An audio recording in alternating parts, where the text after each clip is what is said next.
Hello and welcome to ShameOver, where you can lose the hangover, not the booze. I'm your host, Erica Mallery, and this is a podcast for those interested in moderation and drinking less, and who want to find peace and balance in their consumption. I am on this journey with you, and I am proof that you can drink less without going cold turkey or all out sober. If this sounds good to you, let's get started. Hello and welcome back to ShameOver. I'm Erica and I am so excited about the conversation today with Sarah. I'm going to let her introduce herself, but we are going to be strong by Sarah today. So Sarah, welcome and thank you so much for being here. Thank you for having me. I'm super excited to chat. Yes. So tell us a little bit more about what you do. So I'm a women's health coach. I'm getting my doctorate in sports nutrition and exercise science. So I am super passionate about helping you eat more, lift heavier, and really making sure also that your mindset is in the right place to have all those changes fall into place. Man, a doctorate, that has got to be a lot of work. You know, it is, but it's I have an MBA and it's like so different because I can actually write about anything I like for the program versus an MBA, right? Where we are doing like accounting, marketing, right? You have all these courses. So it's been more flexible than I thought. Good. That's amazing.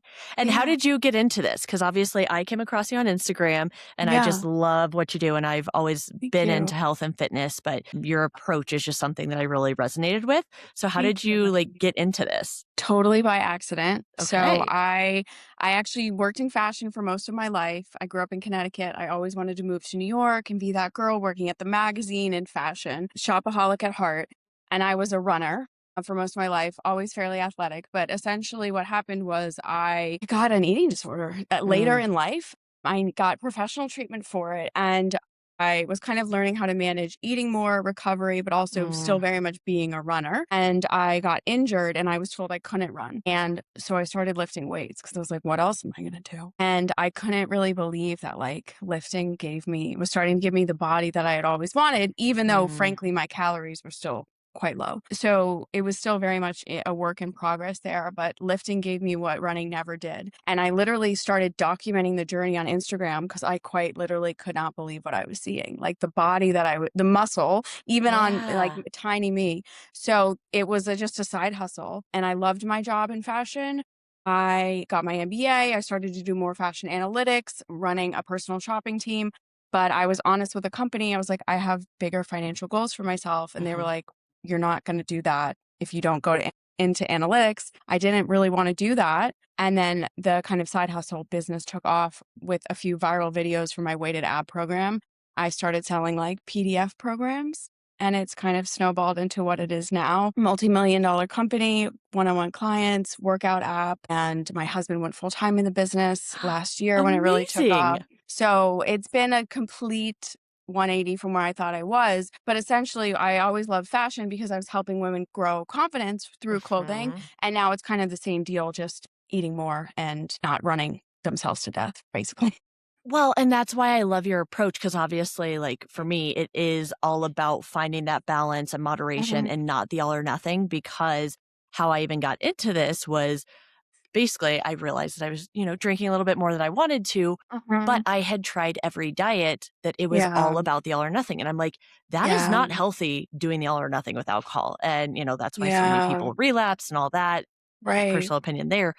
Yeah. I'm like, it has to be some sort of balance. And once I got a healthier relationship with food where it wasn't like, okay, I'm never going to have a piece of cake again, so might as well have as much as I can right now.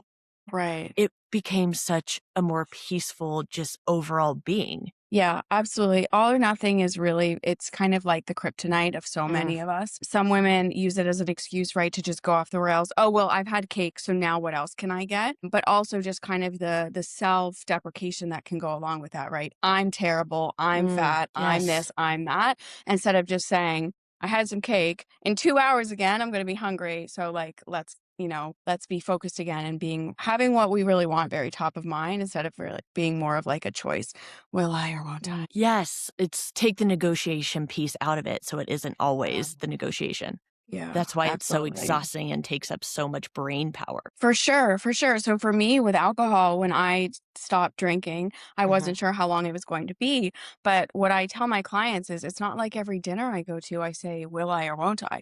Just like every time I go into Manhattan, I don't think, maybe I'm going to start smoking cigarettes, right? Just because everyone around me is smoking cigarettes.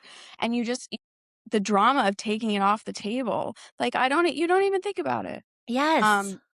But a lot of women, at least in my experience, they can't quite it's more work to get them to that place. So there is none of that drama. But then Mm, once you're there, it's a piece of cake, right? yes. What Granted, I know there's not, like, this magical thing that Yeah, gets them there, but what is one yeah. way that you found has helped get your clients closer to that place so it's not all the drama? I think your circle definitely matters, right? It's really hard to Yes. keep saying no if your closest ally, partner, roommate, sister, whatever, whoever that might be, is constantly on the other side of that. But I will Mhm. also say that just being so freaking clear about what you want and what your goals are, Yes. that it becomes harder for someone else to kind of cross that line. Setting Mm, boundaries is a really important first step. But then the next step, right? One of the things you learn in professional treatment for an eating disorder is that you cannot change the world around you. So you have to learn mm, how to manage people. And at the time, that really upset me.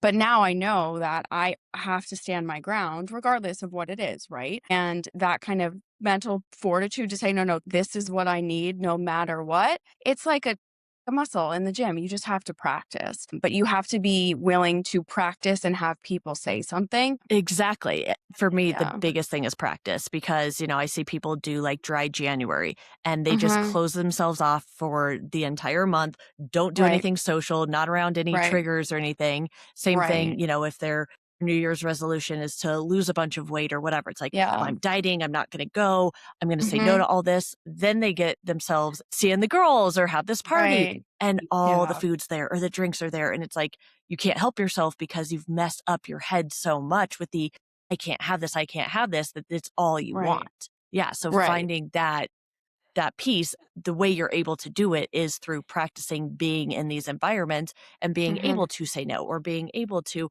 have that bite, but stop after that 1 or 2 bites. I think the other thing that's really helpful is just I use visualization, super important, Mhm. right? So, for example, if I'm in my parents' house or my parents-in-law's house, right, and there's food there, ultra processed food, I don't look at that and think that's an option for me. I just Mm, don't. I gotten to the point where I know how it makes me feel. I know what the risks are, and it's not worth it. No, I'm not saying an Oreo is going to kill me, but I don't want that anymore, right? And sure. so I think it's also just like using that to your advantage. When I look at alcohol now, I think 7 different preventable cancers, right?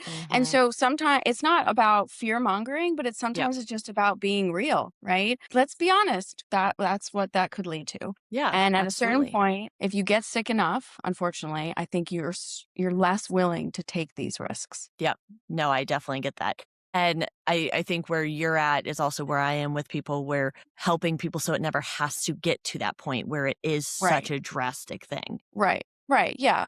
And I have a few clients who have a balanced relationship with alcohol, but they will also still be the first to admit that the next day they're when they abstain, they're never like, "Damn, I really wish I got drunk last night." Yes. Or, like it's more, "Wow, I'm really happy I said I'm not drinking because then Becky said she wasn't drinking and then Susie said she wasn't drinking and then none Mhm. of us were drinking and we all felt so good this morning."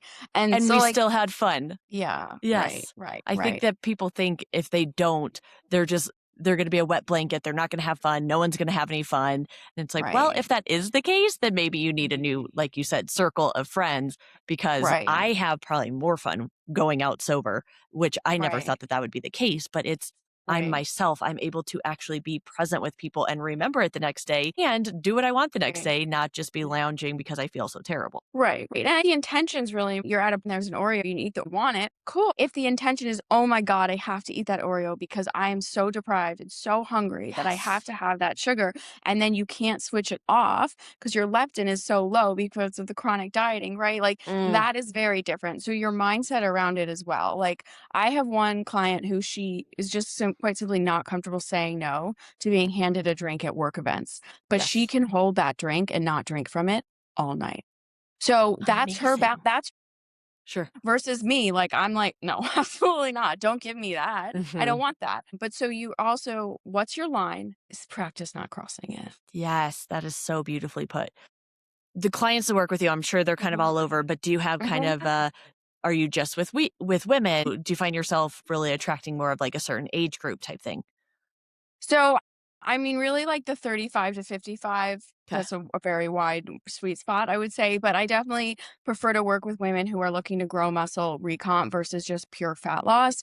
You Mhm. know, I can do it. Fat loss, it's math, but I much prefer the journey to getting stronger. And it doesn't need to be a woman who is in my exact position, Sure. but reverse dieting changed my life. And I think a lot of women can benefit from the active eating more and training a bit less. And so generally that's who I'm trying to speak with. I also had severe hormone disruption for the last 2 years that essentially did mimic a menopausal transition. Oh, yeah. So I do like to kind of advocate because I know a lot of Mm. women were in my position where their gynecologist, who they actually adored Yeah. previously, was like, I can't help you, just get back on the pill or something, Oh you my know, in that gosh. vein. So my program now has a partnership with a functional medicine doctor to make sure if they don't have someone locally, we can get hormones, blood work, because being gaslit by your providers isn't helpful. And I think once again, sometimes we have to get so sick where we're willing to try Mhm. anything. And like, let's not get that desperate. Exactly. Well, and it's I guess talking to the leptin, is that how you pronounce it? Mhm. Okay. Yeah. Talking to that a little bit more if you Mhm. don't mind, but I mean, Mhm. myself personally, I have severe PCOS, so I've dealt with Mhm. hormones, like, forever. Mhm. When I was pregnant with my first was the first time I actually felt good and normal, which Yeah. typically never happens, but, like, my hormones were so Yeah. messed up that I actually felt good for a second, and then Right. since then, I've been Mhm. dealing with terrible hormones and now PMDD and all that fun stuff that, being a girl is just but it is advocating for yourself and doing the blood work and, like you said, doing functional medicine, so it isn't just the Yeah. normal lab that your OBGYN will do. We found out Mhm. that I have like my testosterone and all of that was off, which you're going to find that Right. out through most blood work, but it's Right. my ferritin, which I've never had a Mhm. single doctor test that. And I'm like a 26 on ferritin. It's like, this is not okay. So, but advocating for yourself to find out more, to do that more research, to get those tests so that you do have answers and that you know where to go from here. Right. And also just so you have options, right? Like Mhm. a lot of my clients aren't necessarily ready for HRT, but that's fine. It's like Yeah. just understand what your options are here because like what you're telling me, your quality of life is suffering. You don't Mhm. really know and you're potentially being gaslit by a provider. And so like let's just understand your choices. Yep. I think that's the other biggest piece and sometimes there's a real relief when we can actually it's not about scapegoating, but we can say this is why this is harder for you. It's not impossible, but for example, if your T3 is low, fat loss will be slower. Not impossible, but slower. If your testosterone is low, muscle growth will be slower, right? So like let's just be real. Every week if we're checking in and you don't think things are moving, well, they're not going to be moving at the rate you want, but that doesn't mean they're not happening. And it's also helpful to know that on the other side to be like, okay, I am busting my ass. I'm not seeing the results, but it's not because it's not working. It is just Right. going to take longer because of this reason. Yeah, yeah, exactly, exactly. And using the data to really empower us and empower our choices versus once Mhm. again just saying, "Oh, well, screw it. I don't have good my thyroid is messed up, so who cares?" Yeah, exactly. So going back to the leptin, because I know you had brought that Mhm. up, I've Yeah. heard it, but I'm not crazy familiar with it. So can you Mhm. speak a little bit to that? Because I know it is something that is coming up a lot more in the world that I'm in. Yeah, so leptin is your satiety hormone. So basically, anytime you eat, or before you eat, there's a spike in ghrelin, and that's your hunger hormone. And ideally, after we're done eating, leptin kicks in, right, to tell your brain you're full, Okay. you've had enough. When we're chronically dieting, when we're over exercising, when body fat stays too low for too long, when Mhm. we're chronically stressed, leptin goes low. And what that can feel like, I have chronic low leptin at this point, unfortunately, is you're never really satisfied after a meal, kind of regardless of what's Mm. in that meal. So at the worst, I was eating almost 1,000 calorie breakfast and was still not satiated after that. And Okay. your hormones are an orchestra. So Mhm. one off in isolation is actually, they're all actually being affected. That can lead to a very problematic relationship with food if you are prone to binge and restrictive tendencies. Even worse, right? If we also throw purging in there. So that's another example of where if your calories are not high enough, regardless of how low, right? Mhm. 1200 or 1600, they're not high enough and leptin's low, you can essentially create this very frantic relationship with food that then becomes very hard to break because you literally do not feel satisfied even after eating, right? Potentially the most nutrient dense bowl of things you could think of, right? Salmon, pumpkin seeds, avocado, dense, really beautiful foods, right? Mhm. But it's not enough. And so that's also what I see. And we're not always super aware that that's what's happening. We think, oh, it's Sure. my willpower, oh, it's my discipline. Like, 100%. shame on me, right? And there are things we can do to make it better, having a larger breakfast, not waiting to eat so long to eat in between meals. But frankly, like for me right now, I'm not going to be satisfied no matter how much I consume. And that's just something I have to know and work on and approach my meals with that understanding. I've had enough for now. I'm going to eat again in 2 hours. That's another treatment thing that you learn. It's not about being stuffed into oblivion, but Mhm. having that data helps inform my choices. And if you don't have that data, then once again, you can be blaming yourself. Yes. Oh my god, I feel so seen after that because I'm very much the kind of person that my best friend in college, she was Mhm. like I call her my Victoria's Secret model because she just, like, Yeah. looks like that, just naturally, like, Yeah. tiny um, Yeah. but she would just eat like a bird, and I'm like, I would diet, restrict, do all this, work out Yeah. like crazy, but, have, like because then it was all about salads, even though we know that Right. salads aren't necessarily the healthiest Yeah. thing depending on how you have them. But no matter what I ate or how much I ate, I was never satisfied, and that has been something that, again, to your point, like, what's wrong with me? Is Yeah. it the willpower thing? Is it this, that? But Yeah. it's that makes a lot of sense now. Yeah, and unfortunately, if we have gut issues, so if we Yeah. have gut disruption, we have hormone disruption and vice versa. So, and that can also then lead to a variety of other issues like with cholesterol, things that are potential health red flags but aren't actually, in and of themselves are not the problem. It's the kind of connectivity of all these issues. So, unfortunately, as someone with gut issues, I can pretty much assume that leptin is going to be a problem until I solve that. Yeah. Once I solve that, right, other things should fall into place. But it's 100% a problem and, it can feel like a prison. Yeah. Yeah. So how is something like that fixed or healed? Is it through diet or exercise, or is it medicine based, or what does that look like? So I do believe really strongly in attacking a serious condition from Mhm. both angles, right? Both Sure. Western and more like functional medicine. I think Agreed. both avenues serve their purposes. Western medicine keeps us from dying. Functional medicine improves our quality of life. And so we really Yes. want both, right? But I think ultimately the whole trendy thing of getting to the root cause, Mhm. unfortunately, even though I hate that, it is true, right? Like you can't keep putting a band-aid over a gushing wound. You have to stop the bleeding, and Yes. to stop the bleeding you have to know why you're bleeding in the first place. So unfortunately for a lot of people it's not that simple, right? Yeah. It's not just as simple as saying, oh, you're stressed, or oh, it's SIBO, or oh, it's your UC, or it's not really that simple, and there can be a lot of different things at play, which is why you need a qualified provider who can kind of listen to the full piece, is qualified to read blood work. Not Mm. everyone is. Sure. And then also look at any maybe, scans, anything you've had to also rule out, right, the big stuff. Cancer, structural issues, tumors, benign or otherwise, things like that. So you really do have to be super honest about what you are doing, right? That's also not helpful to go to a provider and say, I'm doing everything I can Yeah. if you're not. Um, but really trying to figure out when did this start and what is really at the crux of the problem and just being open to experimenting. I think that's really important. Yeah, and seeing what works, seeing what doesn't, but getting the data in there, because a lot of Yeah. times I see that people try different things, but they're not actually seeing what works and what doesn't.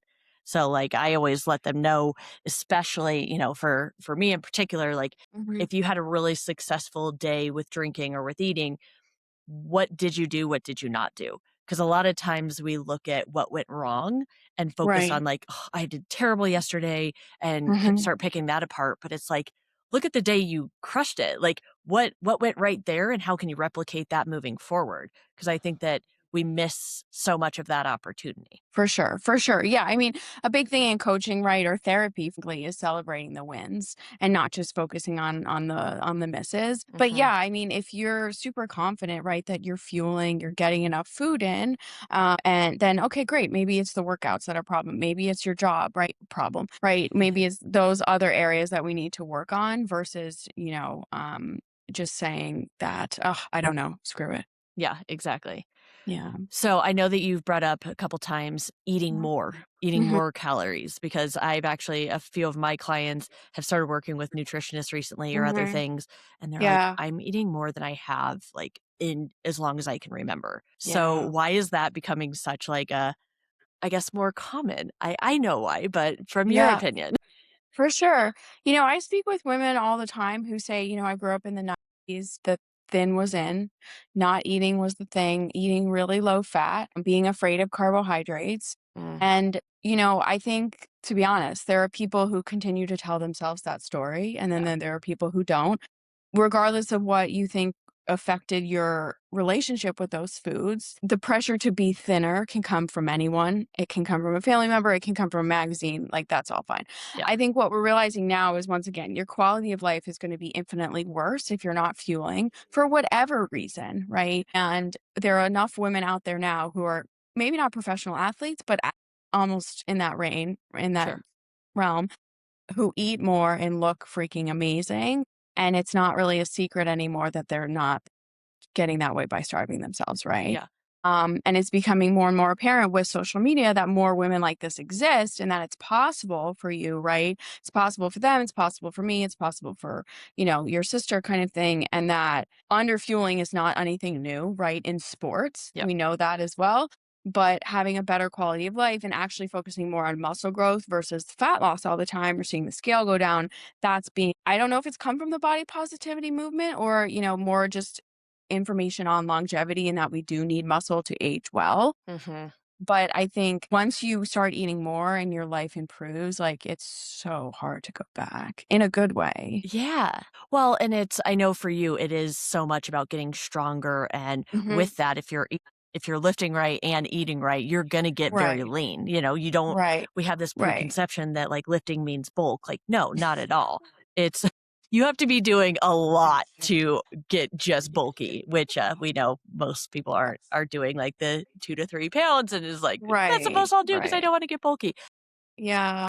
And you had done a post recently on, like, if all of your workouts are boot camp, like, this is Hmm. why you're not getting Yeah. results that you want. Because I know that I was definitely very much the past, I guess, 15 plus years, very much into that cardio, burn the calories, all of that, and all about calories in, out. I Hmm. myself have done way less of that recently and much more focused on the building muscle.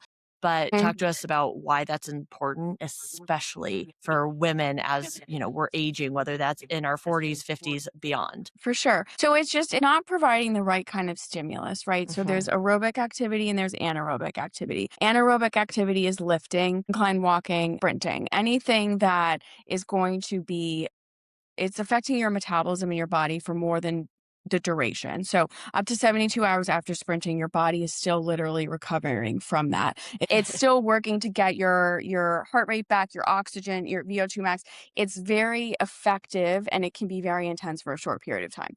Aerobic activity is really good for our heart. I'm not anti-cardio, but we Sure. need to be regulating the amount. Aerobic cardio is not the stimulus required to have muscles grow and change in size. And even if you don't want a lot of muscle, you still need enough stimulus, right, to have muscle protein synthesis to activate mTOR. And basically, those classes are just fatiguing the crap out of your central nervous system and your aerobic zone.